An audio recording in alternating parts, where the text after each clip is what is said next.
par rapport à eux toujours vivre le DMTV, Billy le Kamalo Banaibele.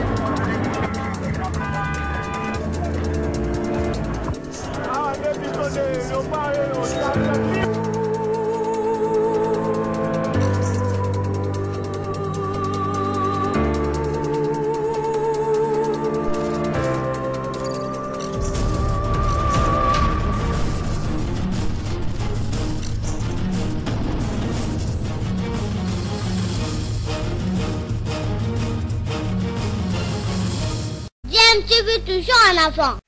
Balandia DMTV mbote na bino esengeza ya biso ya koyeba ke bozali ebele boza kolanda chaîne YouTube na bino DMTV boyebi que DMTV memelaka bino actualité mais salaka pe ba analyse sur ba sujet d'actualité za ko intéresser biso na domaine nyo surtout ya vie ndenge tozali ko mona yango awa na République démocratique du Congo aussi bien actualité politique sportive topé même culturelle to lo ba mingi na musique ndenge ezalaka leo tongi na bino lisusu mwa lisolo moko na monde ngwa ndule na biso ka ndenge koma polémique jamais ekoki kokufa ekoki kosila tolingi to analyser mwa moke ba propos ya moko ya ba artiste musicien munene ya mboka na biso oyo ya lobby to yeba kokota un peu na mwa mutu na ye to pesa pe mwa point de vue na biso par rapport à lobby même oui que depuis maladie et banda en tout cas biso to mi pesa devoir bo lemba biso te ya ko rappeler na biso nyo surtout donc bino loko ape biso que maladie ezali to mi kosate lelo na République démocratique du Congo, déjà 9000 cas confirmés, Bandeko, c'est sérieux, malgré chef de l'État, Longola qui est état d'urgence pour nous permettre à la République de respirer, parce que tout ça qui peut sous kokokate, tout lobby, autant coronavirus et zobo, ma mentala paix, bon, ma chef de l'État, bakonzambo, kabao, qui ango, baleni, bateke, to mitika, to kanisa ke maladie paix, eza levé, maladie paix qui est une état d'urgence, maladie ezali, tomi batela, ceux qui tomi bateli, to bateli, ba famille na biso paix longo, parce que tous en a choisi prévention, c'est le seul moyen efficace sur biso to anango pour que tokoka ko mi battel. Alors les solo toujours mema ezali bobi que Jean Gouba Lazare roi moi philosophe moko boye parmi ba musiciens ba idée na ya bimisaka makambo bela loba que dépassera peut-être moi moké esprit ya toloba citoyen lambda. Donc il faut kota na kati pour comprendre ni nazolo bazo mema biso wapi Jean Gouba toloba député national malheureux parce que toko benge candidat malheureux à ces gens qui déjà dans mon parlement mais à la suite il y a un contentieux dans la cour constitutionnelle à Kweyaki au prof Kangodia to yebinyo stu makamdeni le kanaki et c'est quelqu'un ou ba mission belé bazalay ko appuyer à koka ofanda dans la place où on attend baebi maele nae mais de temps en temps ba propos ya Jean Goubal ils allera toujours sentir que tango lobaka bien sûr azo ça la fixation sur mon côté mais tu comprends raté Jean Goubal tango lobaka ils allera toujours na tendance moko kaka ya ko incriminer moi misusu kolobake bango basaka musala bien te za batu moko bongo eza malamu te netika ki yes ça va yende nyosto eza malamu parfois nga mon arrive à komi tout na question pourquoi Jean Goubala lobaka bongo même si il est vrai ko ikozala pe na raison finalement tozomi tout na musique yango ndenge ya mona kango ezali kaka ndenge ya zo sala wana to musique yango ezali pe ya kozala pe ndenge ba artiste sur le plan international to mona ka pe ozobeta pe na grande salle pour finalement ba idée nongo pour bimisa yango to ba makamsusu tout simplement parce que ba critique eza makasi par rapport ya batu mususu baza kobeta pe musique yango koloba keza na mwa babuzoba ba propos wana tomitu naka pourquoi à chaque émission Jean Goubala martelaka sur ba makambo wana tala neti boye na émission batunieka question moko eza simple sur formation mutunini yo bimisa au format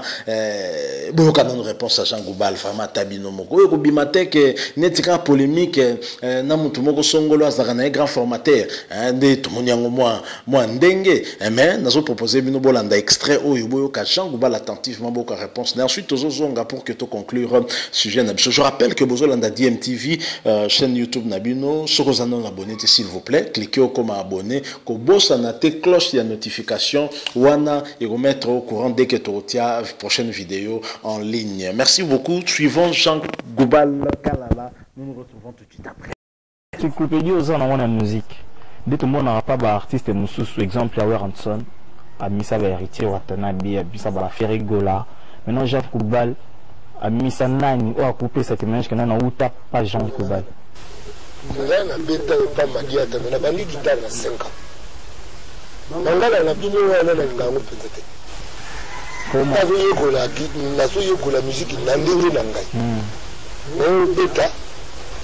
epai motu naokota na groupe te parce que nayeba forme na évidemment nakoformame mpe na groupe me naokota mpo naza na expérience oyo ya ngai naza kosala naozuwa na nzela nala balivre ya musique na kati ya ndako awa elekisa kolimisa déjà peut-être ya visibilité oyo oza nango moto wana mangala wana nandimi te ke bato otangi bakenda kozwa plombier bakomisi ye musicien te mangala wana ngango te mpo eza mangala ya lolendo ngai moto nasala bango ye moto so bango ye moko nkolo asala oyebi lobi na yo te oyebanga mikumisaki nga asala bato bamangala wana nde nali tolongola na notre langage quotidien dans l'imaginaire collectif tolongola lolendo ezouti mpa bamusicien parce que beaucoup de lolendo euti bongo mpe omona mosusu oyo ozoyebaka baforme kuna aleki ne moto oyo na tala omona mpe mwana mosusu ayo kokota na orchestre mais ye une expérience background ya musique aleki patron na ye une expérience eke bino le boloba makambo boloba yango na mwa lolenge ya kodiminue bato. Donc supposons que motu moko boye avant natiliza que non je suis contre argent global yo mona ngo bien nga patron ya forme na yebi bango epa soki musicien zongo bana formé au ressentir différence moko c'est-à-dire que au ressentir philosophie au ressentir approche moko ya musique nga yembele te c'est-à-dire le na encadre ya bamusicien eza lokola bametre pai azo encadre Jackie Chan ezake nazo encadre motu j'encadre une âme azo encadre musicien te kaka te omoni abu okutaya kuzinata karate kid mwana soki ya Will Smith na Jackie Chan donc la petit à côté na kati ya nini kwa longoli venge na blaki donc ça c'est le gota venge tanda longola lata longola wakana se le gota tanda donc entraînement bandit déjà bazo former mutu na un esprit musique ya musala ya bato ya bilamba na bachokote musique ya Congo comment musala bata bilamba ba griffe c'est-à-dire bato ya mosuni bato ya poso la musique ya musala kati esprit comment d'abord la musique elle est immatérielle déjà invisible musique ya mona na ta part bato ba mosa solfège couleur c'est-à-dire qu'à partir de la couleur bazo comme ba note mais la musique eza consommation ya litoi